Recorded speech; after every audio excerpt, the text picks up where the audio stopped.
안녕하세요. 김찬희 뉴스룸 17회가 되겠습니다. 자, 벌써 5월이 됐는데요.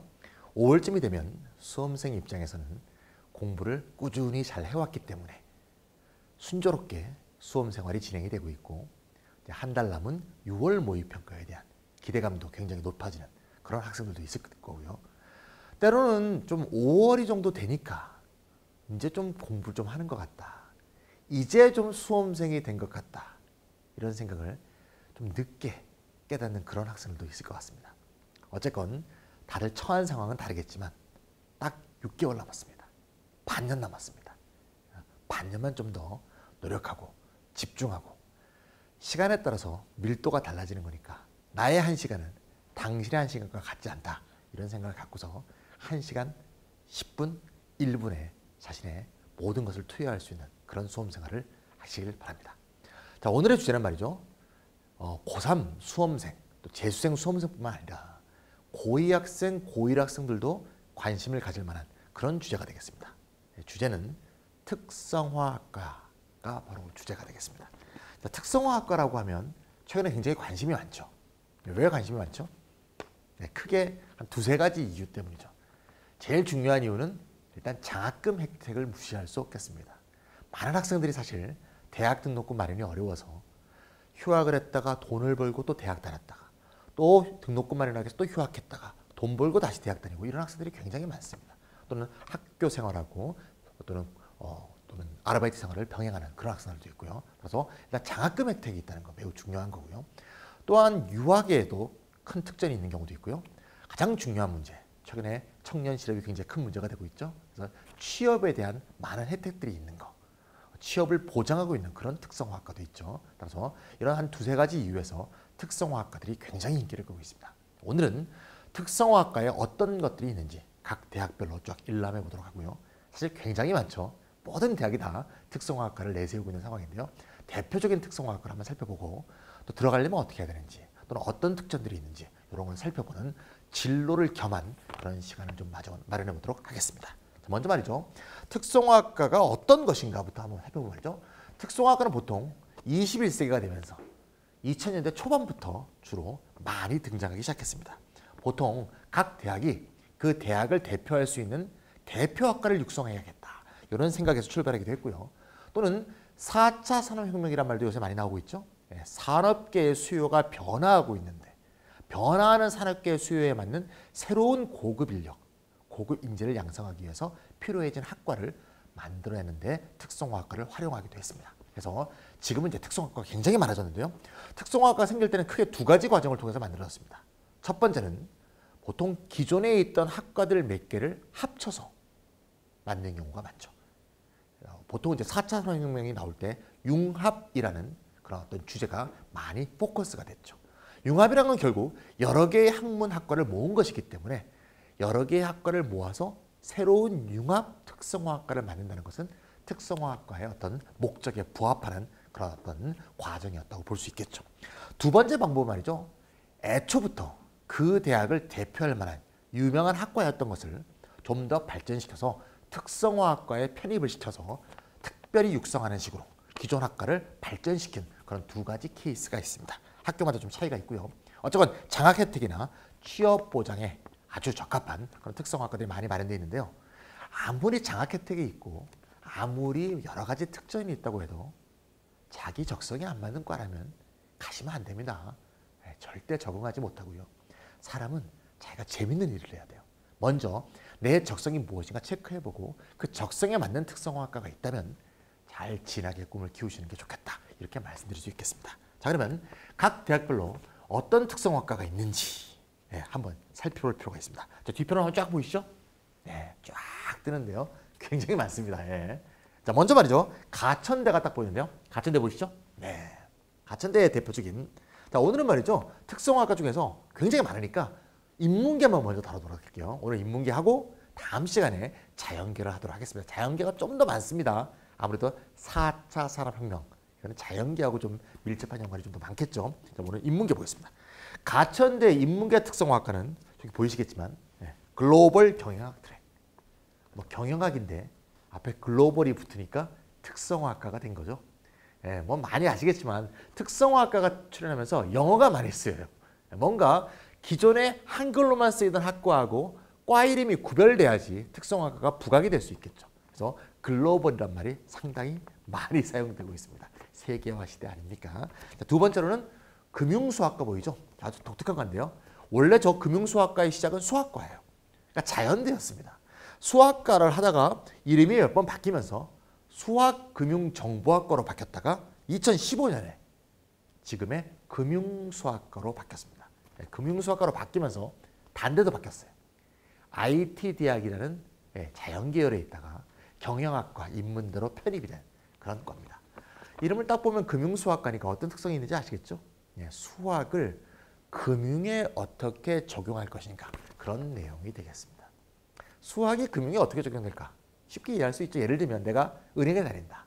그러면 이 상품을 어떻게 개발하고 이 상품의 이자는 어떻게 책정하는 게 좋은지 무슨 주가에 연동하는 게 좋은지 또는 뭐 기본적인 기본금리에 연동하는 게 좋은지 아니면 고정금리로 하는 게 어떤 게 더 상품이 잘 판매되면서도 우리 은행에 큰 수익을 가져다 줄 것이냐 이런 거를 수학이 연구하겠죠. 금융에 적용되는 수학을 연구하는 경영학의 특성화학과가 되겠습니다. 마지막으로 경찰안보학과 뭐 설명 안 드려도 알겠죠. 이런 식의 특성화학과들을 운영하고 있습니다. 자, 가천대 하면 이제 건국대 한번 볼까요? 건국대 뭐 인기 있는 학교죠. 네, 일단 기술경영학과가 되겠습니다. 융합학과라고 딱 볼 수 있죠. 기술 그러면 이과고 그다음에 경영 그러면 문과니까 문이과 융합학과라고 볼 수 있습니다. 학생들 많이 아시겠지만 신문 보시면 중국 공산당의 주요 간부들은 공대 출신이다. 그런 거 들어보셨죠? 네,清华대 공대 출신들이 굉장히 많습니다.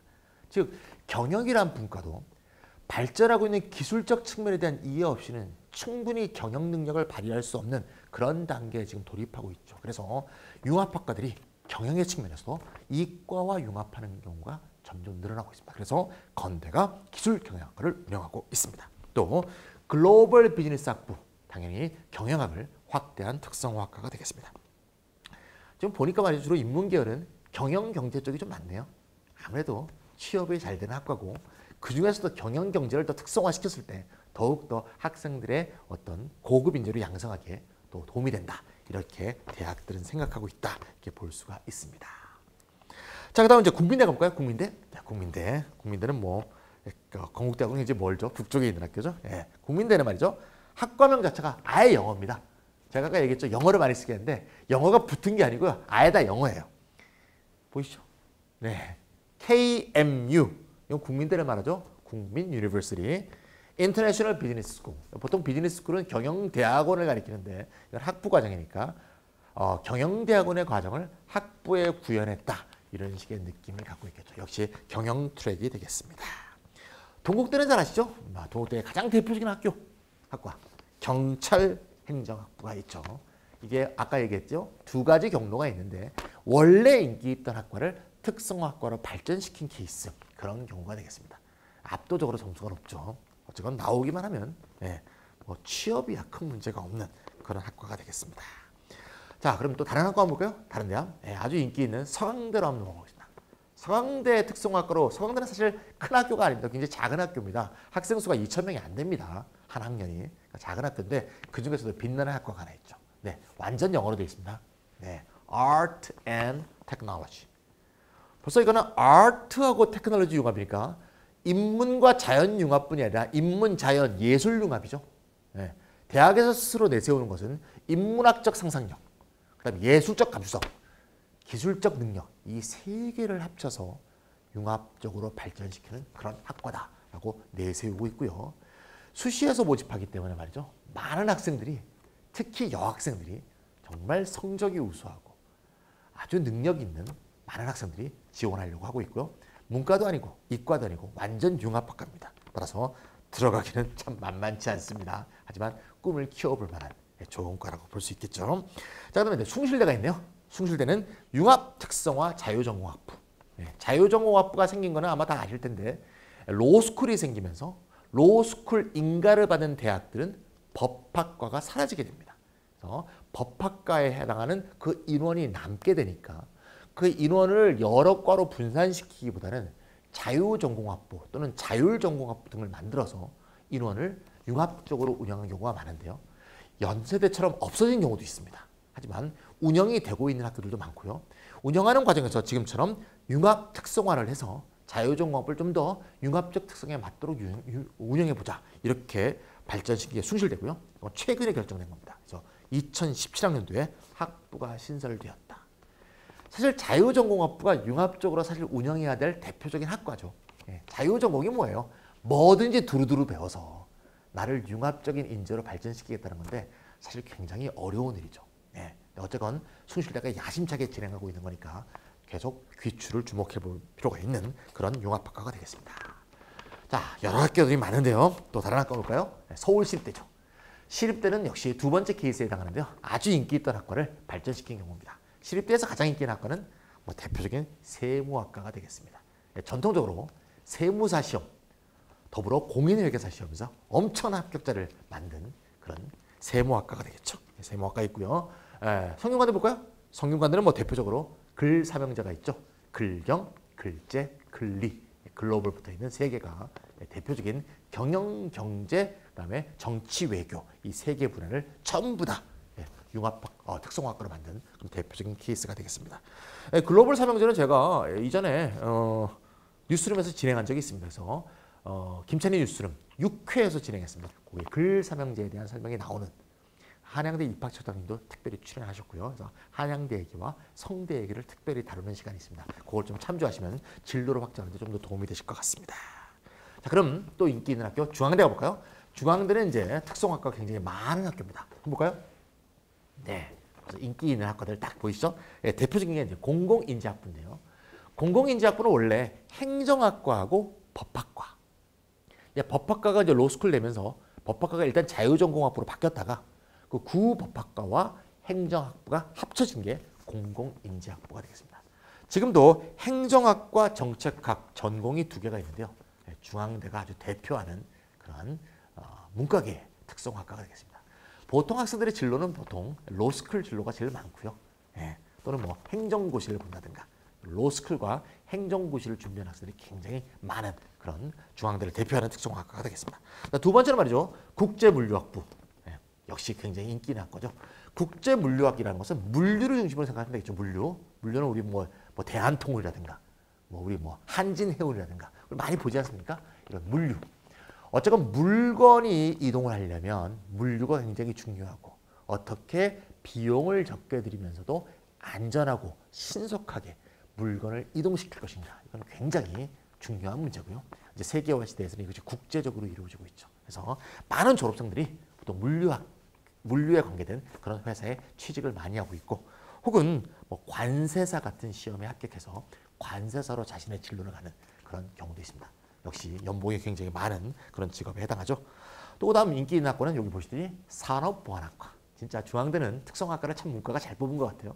현대사회에 요구하는 문과의 어떤 특성화를 잘 뽑았습니다. 여러 가지 지금 보안이 문제가 되고 있죠. 특히 해커라든가 금융보안이라든가 여러 가지 보안에 관계되는 그런 문제가 많이 부각되고 있는데 그런 부분을 약간 기술융합적으로 해서 추진하고 있는 특성학과가 되겠습니다. 좀 더 인기 있는 학교들이 많이 나오고 있네요. 자, 한양대 나오고 있습니다. 아무래도 기억니은 순서 하다 보니까 한양대가 좀 끝에 나왔습니다. 한양대는 문과에서 아주 인기 있는 행정학과가 또 있고요. 그 다음에 정책학과. 이 정책학과가 바로 법학과가 바뀐 거라고 볼 수 있겠죠. 역시 로스쿨과 행정고시를 많이 보고 있고요. 그 다음에 파이낸스 경영학과. 경영학과도 있는데 파이낸스 경영학과 보통 줄여서 파경이라고 하죠. 파경. 파이낸스 경영학과를 따로 특성학과로 만들어서 발전시키려고 하고 있습니다. 장학금 혜택도 굉장히 좋고요. 자세한 거는 홈페이지에 가서 살펴보시면 되겠습니다.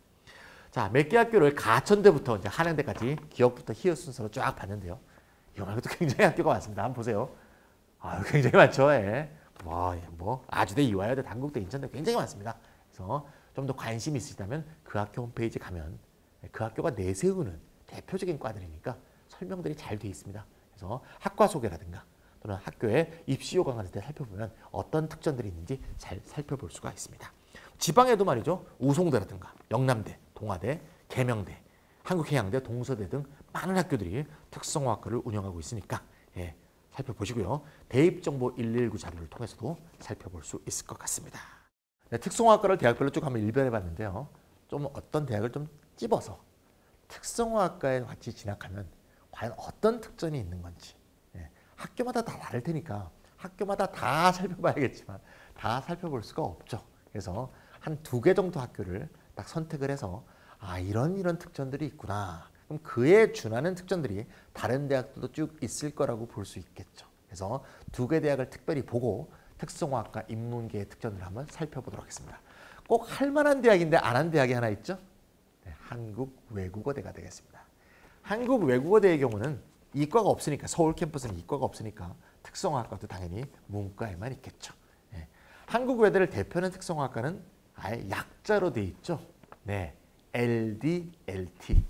보통 정식 커트라인에서 보더라도 보통 연세대나 고려대 하위권학과하고 비슷한 그런 커트라인을 보이기 때문에 굉장히 초강세 인기가 있다 이렇게 볼 수가 있겠죠. 일단 LD, LT라는 말이 약자로 되어 있으니까 이게 뭐의 약자인가 하는 것부터 보실 필요가 있겠죠. LD는 Language and Diplomacy, 언어와 외교 그런 뜻이 되겠죠. 학교가 외대 아닙니까? 외대는 외국어 교육에는 정말 자부심이 있고 정평이 있는 학교라고 볼 수 있죠. 없는 외국어 없죠. 스와질리아어, 인도네시아어, 이란어 없는 게 없습니다. 진짜 우리나라에 정말 국제화를 사실 이끌었고 지금도 이끌고 있는 그런 학교라고 볼 수가 있죠. 그래서 그 학교의 장점인 언어 능력의 배양과 그다음에 디플로머시, 외교 능력의 배양을 융합을 시켜서 즉 외교 전문가를 육성하겠다. 이런 식의 포부가 있는 그런 특성화학과라고 볼 수가 있겠죠. 저희 시대는 아닌데요. 제 누님 세대, 그러니까 연배로 본다면 제 누님이 저하고 10살 차이예요. 저희 누님 세대들은 말이죠. 대학이 1차가 있고 2차가 있었어요. 그때는. 그러니까 1차로 갈 수 있는 학교가 있고 1차에 떨어지면 어떻게 하느냐. 1차에 또 가고 싶으면 재수를 하거나 아니면 그냥 재수하기 싫으면 2차에 응시할 수 있는 이런 식의 시스템이 있었어요. 그때 2차를 대표하고 있는 대학이 크게 3개였는데요. 성균관대, 외대, 그다음에 한양대 이 3개가 2차 대학이었어요. 그 당시 때. 저희 누님 10년 넘 세대의 얘기입니다. 굉장히 옛날 세대 얘기인데요. 학생들이 잘 모를 것 같아서 이때 예를 들면 말이죠. 어떤 사람이 서울대에 가고 싶었다. 가고 싶었는데 떨어졌어. 그랬을 때 재수를 하던가 아니면 2차를 많이 갔어요. 그때 서울대 어문계열을 떨어진 분들은 외대에 가시고 서울대 인문사회계에 떨어진 분들은 성대에 가시고 서울대 자연공대를 떨어진 분들은 한양대를 갔어요. 그래서 이 3개 대학이 2차를 대표하는 대학이었고 지금도 명문대로 계속 이어지고 있는 굉장히 우수한 인재들을 계속 발탁해 왔다는 얘기죠. 다시 말하면 말이죠. 언어 특성화된 능력을 갖고 있는 많은 선배들이 외교 분야에서 외대 선배들이 많이 실제로 세계 5대학 6대주를 누비면서 나라를 위해서 많은 일을 했다는 얘기죠. 따라서 외교부에 가면 외대 출신들이 굉장히 많습니다. 그래서 그런 식의 어떤 선배들의 역량하고도 결합시킬 수 있는 그런 융합학과로서 특성화학과 LD를 운영하고 있다 이렇게 볼 수가 있겠습니다. 또는 이제 LT가 되겠는데요. LT는 L은 똑같은 랭귀지고요. T는 뭘까요? 트레이드가 되겠죠. 우리나라는 좀 많이 옛날부터는 죽었지만 70년대 특히 80년대는 종합상사라고 해서 물건을 외국에 많이 파는 그런 통상 전문가들이 특별히 많이 요구됐던 때가 있죠. 근데 그거는 여전히 통상 전문가는 필요하다고 볼 수 있고 통상을 하려면 언어가 통하지 않으면 우리가 글로비시처럼 단어 몇 개 이렇게 내뱉어 가고는 큰일 나겠죠. 계약을 맺는데 계약 조항을 잘못 맺었다. 난리가 나겠죠. 그래서 언어적 능력도 완벽하고 통상 능력에 대한 식견도 갖고 있고 좀 더 나가면 그 통상하고 있는 그 나라의 문화까지도 좀 이해를 해야겠죠. 이런 식의 전반적인 융합 인재를 육성하기 위해서 LT 학과를 운영하고 있다. 이렇게 볼 수가 있습니다. LD, LT에 대한 기본적 설명을 말씀드렸고요. 자, 먼저 LD를 한번 좀 자세히 보면 말이죠. LD 학부입니다. LD 학부 안에 전공이 또 2개가 있어요. LD 전공이 있고 사회과학 전공이 있죠. 사회과학 전공은 사회과학 융합 전공이라고 보면 되시고요. 특별히 LD 학부에서는 LD 전공이 좀 더 밀착해서 좀 살펴볼 필요가 있겠죠. LD 전공은 말이죠. 외대 전공 소개 자료에는 이렇게 되어 있습니다. 옥스포드 대학 속의 아너스쿨, 소르본느 대학, 파리에 있는 대학이죠. 소르본느 대학의 이거 프랑스어를 잘 제가 못 읽어서 뭐 그랑제골 이렇게 읽겠죠. 그랑제골 이렇게 읽나? 하여간 이런 것처럼 국내 최초인 대학 안에 있는 또 고급 지식 전문 대학이다. 이렇게 얘기하고 있습니다. 어쨌건 뭐 대학에서 그렇게 설명을 하는 거고요. 어쨌건 아까 말씀드렸던 외국어 교육, 그다음에 기본적인 외교부 내에서 강력한 동문 파워 이런 것까지 다 연결을 시켜서 고급 인재를 육성하고 싶은 그런 식의 학과의 특성을 갖고 있다고 볼 수 있습니다. 자, LT 학부는 말이죠. 특히 뭐 FTA 우리 다 아시죠? Free Trade Accord, 자유무역 협정 같은 것이 많이 맺어지면서 국제 무역이라는 게 점점 더 활성화되고 있는 그런 상황이기 때문에 뭐 또 다자간 교역 협정도 있고요. 그래서 통상 무역 전문가들은 계속 필요한 그런 상황이고 기업들이 요구하고 있는 그런 인재다 이렇게 말할 수가 있겠습니다. 그래서 보통 LT 학부는 그래서 통상사관학교 이런 식의 통칭도 되고 있고요. 많은 학생들이 인기를 끌고 있는 그런 학과라고 볼 수 있습니다. 자, 그러면 이 LD와 LT를 들어가게 되면 어떤 특전을 대학에서 주는가 한번 살펴보도록 하겠습니다. 여기 한번 볼까요? 너무 많네요. 엄청나게 많습니다. 근데 우리가 항상 특전을 볼 때는 말이죠. 함정이 있죠. 무조건 주는 게 아니죠. 내가 맨날 술 먹고 맨날 놀고 맨날 게임이나 하고 그냥 특전 주겠어요? 당연히 안 주겠죠. 성적이 나와줘야 특전이 생긴다는 거 잊지 마세요. 요즘 특전 첫 번째가 있는데요. 통번역대학원, 외대가 자랑하는 대학원이죠. 외대 대학원이 많습니다. 교육대학원, 경영대학원 굉장히 많아요. 뭐 지역대학원 많는데요. 그중에서 제일 인기 있는 통번역대학원의 입학시험 중에서 1차 시험을 면제해 준답니다. 와, LD에 졸업하기만 하면 그런 게 아니고요. LD를 졸업하고 학부과정 평점 평균이 3.7 이상이 돼야 됩니다. 그래야지 면제해 주지. 뭐 맨날 놀고 있으면 면제해 줄 리가 없죠. 면제해 줘 봤자 뭐 2차에서 떨어지겠지만 어쨌건 간에 3.7을 넘어야 된다는 거 잊지 마시고요. 또 두 번째, 국제지역대학원도 입학시험의 일부를 면제해 줍니다. 그런 식으로 대학원 진학에 특전을 주는 게 있고요. 자, 세 번째로는 통번역대학원하고 국제지역대학원에게 석사과정에서 학비를 면제해 준다. 이 경우는 기준이 더 높아요. 학비 면제를 하려면 직전 학기 평점 평균이 4.0이 넘어야 됩니다. 와, 야, 몇 명 안 되겠죠. 어쨌거나 4.0이 넘으면 학비까지 면제해 준다. 3.7이 넘으면 일부 시험을 면제해 주고 4.0이 넘으면 일부 시험 면제에 더해서 학비까지 면제해 주는 인재로 우리는 보겠다. 이런 내용이 되겠습니다. 자, 두 번째 특전 한번 볼까요? 두 번째 특전은 국제교류 프로그램에 대한 우대가 되겠습니다. 그러니까 해외 교환학생 프로그램이라든가 해외 인턴십 지원 시에 당연히 혜택을 부여할 것이고요. 또 이중 전공을 할 때 있어도 우선 배정을 해주겠다. 그래서 이중 전공이라든가 복수 전공이라든가 이런 거 부전공 이런 것도 많이 하시죠. 왜냐하면 워낙 취업이 어렵다 보니까 취업에 좀 더 유리하도록 자신의 스펙 관리를 한다는 차원에서 많이 하는데 여기에서도 이제 지원자가 많이 몰리는 데서는 우선 배정을 해주겠다. 또 그다음에 우선 배정도 무조건 해주는 게 아니고요. 평점 평균이 3.8을 넘어줘야지 우선 배정을 해주겠다고 되어 있습니다. 이게 우수한 학생들이 모여있는 학과인데 거기에서 또 경쟁을 통해서 3.7 또는 3.8 또는 4.0을 한다면 굉장히 어려운 것이 되겠습니다. 어쨌건 우리 때에 비해서는 학생들이 정말 학점 관리를 하려고 대학생들이 굉장히 노력을 합니다. 공부들도 많이 하고요. 저희 때에 비하면 말이죠.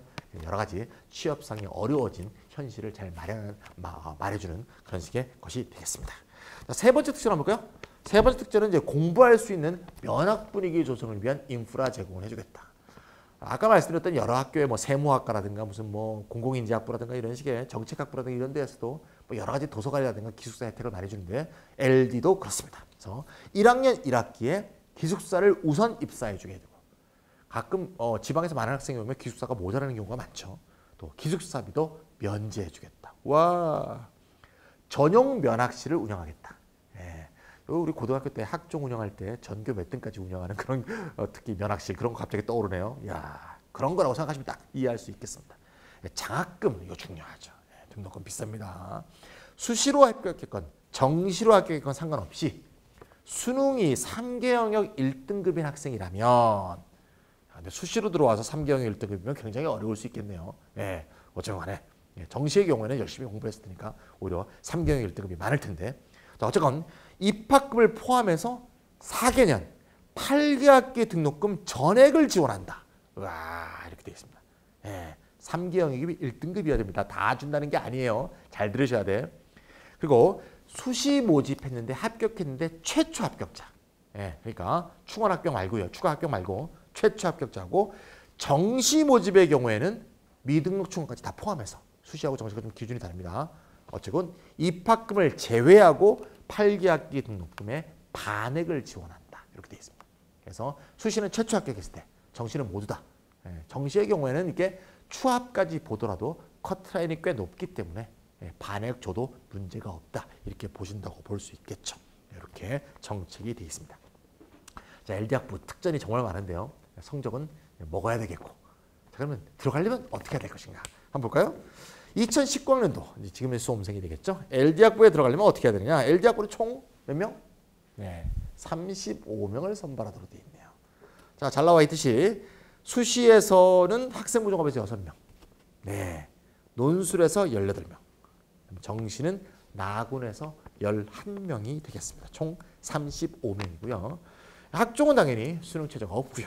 논술에서는 수능 최저가 있으니까 수능 최저도 꽤 높습니다.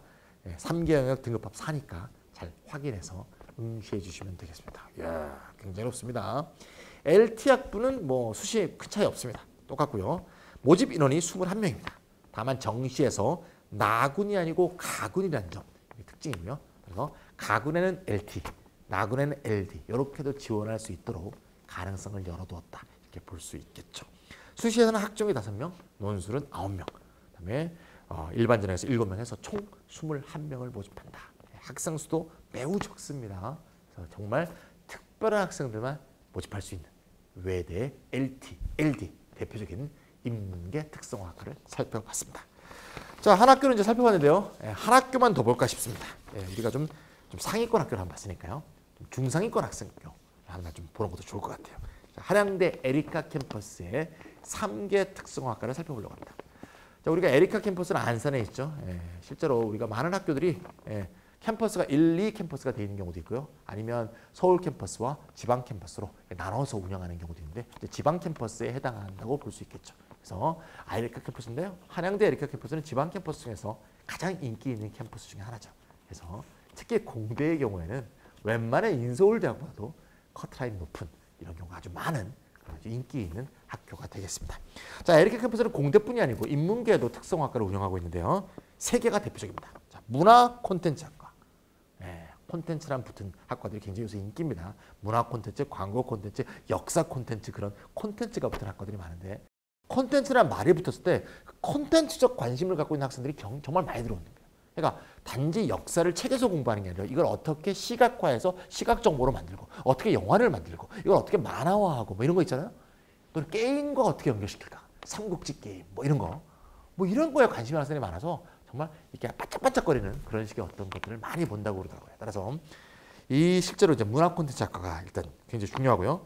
문화 콘텐츠 학과가 아마 이 한양대 에리카 학과가 굉장히 아주 초창기에 일찍 만든 그런 학과라고 볼 수 있습니다. 아마 2004년쯤에 만들었는데요. 아마 이 이름을 달고 있는 과로는 한국 최초가 아닐까 싶습니다. 그만큼 한양대에서 집중적으로 육성해왔던 과가 되겠고요. 문화 콘텐츠 수요도 굉장히 많이 늘고 있죠. 문화 콘텐츠라고 하면 제가 좀 전에 말씀드렸지만 뭐 영화라든가 게임, 애니메이션, 음반 뭐 이런 것들이 다 뭐 전자책 이런 거 다 문화 콘텐츠라고 볼 수 있습니다. 자, 한양대 에리카 캠퍼스의 문화 콘텐츠 학과는 도대체 어떤 인재를 육성하는 학과냐? 문화 콘텐츠를 잘 만들 수 있으면 더더욱 좋겠죠. 하지만 이건 애니메이션 학과가 아닙니다. 만화학과가 아니고요. 작곡학과가 아니에요. 문화 콘텐츠 학과는 그런 것을 다 아울러서 문화 콘텐츠를 기획하고 비즈니스 경영하는 그런 식의 학과라고 볼 수 있습니다. 따라서 기획 비즈니스 인재를 만드는 학과지 요거를 집중적으로 그런 콘텐츠를 만드는 학과는 아닙니다. 그래서 만드는 것도 학과 과정이 있지만 그런 것에 관심이 있으면 좀 더 당연히 기획 비즈니스 하는데 도움이 되겠죠. 그래서 그런 식의 어떤 문화 콘텐츠에도 관심이 있고 더불어 경영학에도 관심이 있는 학생이라면 지원할 수 있는 좋은 학과가 되겠다. 이렇게 말씀드릴 수 있겠습니다. 자, 두 번째로는 말이죠. 광고 홍보학과가 되겠습니다. 또 학생들이 굉장히 좋아하는 학과죠. 광고라는 것은 우리가 워낙 일상적으로 많이 접하기 때문에 그리고 광고 없이는 현대 자본주의가 굴러갈 수 없기 때문에 끊임없이 수요가 발생하고 있기 때문에 많은 학생들이 관심을 갖고 있는 그런 학과라고 볼 수 있습니다. 하지만 참 현실이 그렇게 쉽지는 않죠. 광고계라는 게 상당히 어렵습니다. 근데 뭐 어렵지 않은 게 어디 있겠습니까? 꿈이 있다면 키워나가고 어려운 현실 속에서 또 이겨나가야 되겠죠. 이 광고 홍보학과가 한양대 에리카 캠퍼스에 생긴 것도 1989년입니다. 정말 언제 때 이게 우리가 태어나기도 전에 우리가 수정차가 되기 전에 옛날에 생긴 거죠. 그러니까 한국 최초입니다. 역시 한국 최초로 광고 홍보학과라는 이름으로 국내에서 처음 개설되었던 거고요. 자타가 공인하는 아주 수많은 광고 전문가들을 많이 육성했던 과가 되겠습니다. 그래서 뭐 이건 뭐 설명 안 드려도 아시겠죠. 관심 있는 학생들이 지원하실 수 있겠고요. 세 번째로는 좀 생소한 학과인데요. 이름 한번 볼까요? 보험계리학과. 저도 생소하네요. 보험계리학과. 보험은 알겠는데 또 계리가 뭐냐. 계는 계산이고요. 리는 이자예요. 보험에 관련된 이자 계산하는 사람을 육성하는 과다. 굉장히 지루할 것 같죠. 지루한 게 중요한 게 아니고요. 연봉 10위 안에 드는 직업입니다. 좀 생각해 보시면 말이죠. 쉽게 까놓고 얘기해서 보험입니다. 그럼 보험은 어때야겠어요? 보험 상품이. 야, 소비자 입장에서 요 보험 상품 꼭 들어야겠구나. 그런 느낌을 딱 줘야겠죠. 아까 제가 말씀드렸던 금융상품하고 비슷해요. 보험도 일종의 금융상품이죠. 그런데 회사 입장에서는 이익이 많이 나야겠죠. 이걸 5년마다 갱신하는 게 좋을지 10년마다 갱신하는 게 좋을지 아니면 갱신 안 하는 걸 하면서 이자율을 어떻게 해야 되는지 이거 조금 잘못 계산했다가 회사가 수조의 손해를 봅니다. 심각한 문제겠죠. 그럼 결국 이렇게 보시면 되겠습니다. 수학이란 분과 큰 학문이 있고 그 수학이란 학문이 경영학에 적용이 되고 그 경영학에 적용되는 것이 금융상품에 특화되고 그 금융상품 중에서도 보험에 특화된 과 이게 보험계리학과다 이렇게 볼 수 있겠습니다. 그러니까 아까 봤던 금융수학학과가 더 특성화한 그런 학과라고 볼 수 있겠죠. 실제로 많은 보험업계들이 보험계리사를 꼭 필요로 하고요. 보험계리사는 수학을 많이 공부한 학생들이 필요합니다. 수학이라는 게 의외로 많은 산업계에 사용되고 있죠. 우리가 무기를 만드는 데 있지 않습니까? 무기도 수학학과를 굉장히 많이 필요하고요. 미국의 무기 만드는 록히드 마틴 같은 회사에서 직원의 반 이상이 수학학과 나온 사람들입니다. 미사일 날아가는 각도를 잘 계산해야지. 잘못 날아가면 민가에 떨어지면 큰일 나죠. 군사시설에 가서 박아야 되는데 그렇죠? 이런 것도 굉장히 중요하기 때문에 수학이 굉장히 많이 쓰인다고 볼 수 있습니다. 그래서 수학에 관심이 있는 문과 학생이라면 관심을 갖고 지원해 볼 만하다. 또 최근에 보험계리사라는 이 시험이 좀 과목별 시험으로 바뀌어서 말이죠. 미국하고 영국하고 비슷해졌답니다. 그래서 좀 더 관심을 갖고 지켜보시고 지원해 보시면 되지 않을까 그런 생각이 듭니다. 한양대에 대해서 관심 있는 학생들은 다이아몬드 7 아시죠? 한양대 서울 캠퍼스는 다이아몬드 7이라고 해서 문과 3개, 이과 4개 이렇게 해서 특성화학과를 배치하고 있죠. 한양대 에리카 캠퍼스는 레인보우 7입니다. 그래서 역시 문과 3개, 이과 4개고요. 문과 3개 학과는 지금까지 살펴봤죠. 그래서 레인보우 특성화학과를 운영하고 있고 이름까지 붙여서 굉장히 집중적으로 육성하고 있습니다. 한양대가. 그래서 한양대에서 이런 특성화학과에 들어갈 수 있다면 굉장히 많은 특전이 주어질 텐데요. 자연계열은 이제 우리 다음 시간에 보도록 하고요. 오늘 봤던 인문계열 요 3개 학과의 레인보우 학과인 여기에 진학하게 되면 어떤 특전이 있냐. 수시와 정시 모두 최초 합격할 시에 4년 등록금의 반액 장학금을 지원합니다. 최초 합격해야 됩니다. 충원 합격 안 됩니다. 그래서 다른 학교에 가지 못하게 하면서 좀 심하게 얘기하면 좀 더 인기 있는 대학의 비인기 학과를 못 가게 하면서 우리 학과 특성학과로 끌어당기겠다. 이런 식의 포부를 말해준다고 볼 수 있습니다. 당연히 아무나 주지 않습니다. 술 먹고 노는 학생 안 줍니다. 단 학점은 3.5 이상을 유지하고 있어야 그 다음 반액 장학금이 나오고 그 전학기에 3.5가 안 되면 그 다음 해에 학기에 장학금이 나오지 않습니다. 다른 식으로 구해보셔야 될 것 같아요. 입학금은 특전 혜택이 없습니다. 자, 그러면 말이죠. 요 3개 학교를 들어가려면 어떻게 해야지 들어갈 수 있는가? 수시, 정시 역시 모두 선발하고요. 문화 콘텐츠 학부, 문화 콘텐츠 학과네요. 교과 전형, 종합 전형, 논술 전형 3대 수시 전형으로 다 모집하고요. 정시도 모집합니다. 개별 인원은 실제 모집 요강에서 확인해 주시면 될 것 같고요. 총 33명을 선발합니다. 학종의 경우에는 말이죠. 고른 기회 전형도 있습니다. 심지어. 그러니까 특별한 대상 학생들은 특별히 살펴보시면 좋을 것 같고요. 두 번째, 광고 홍보학과 똑같습니다. 교과, 종합, 논술형으로 수시가 다 있고요. 정시도 모집해서 55명을 선발합니다. 좀 많네요. 보험계리학과는 말이죠. 논술이 없습니다. 대신 교과, 종합, 수시로 뽑고 정시, 일반 전형을 합쳐서 26명을 선발하게 되었다. 이렇게 볼 수가 있습니다. 여기까지가 한양대 에리카 캠퍼스의 문과 특성화학과 레인보우 7 중에서 3였다. 이렇게 볼 수가 있습니다. 자, 오늘은 말이죠. 꼭 진학만이 아니라 진로를 겸해서 특성화학과 인문계를 살펴드렸는데요. 꿈의 학과들이 쫙 펼쳐져 있죠. 자, 우리가 수시건, 정시건 자신의 진로를 전략을 준비했을 텐데요. 자신의 전략에 맞도록 자신의 계획을 잘 세워서 이 꿈의 학과인 특성화학과에 꼭 진학하셔서 꿈을 계속 키워나가시고 미래를 개척해 나가시길 바랍니다. 오늘 17회 이것으로 마치겠습니다.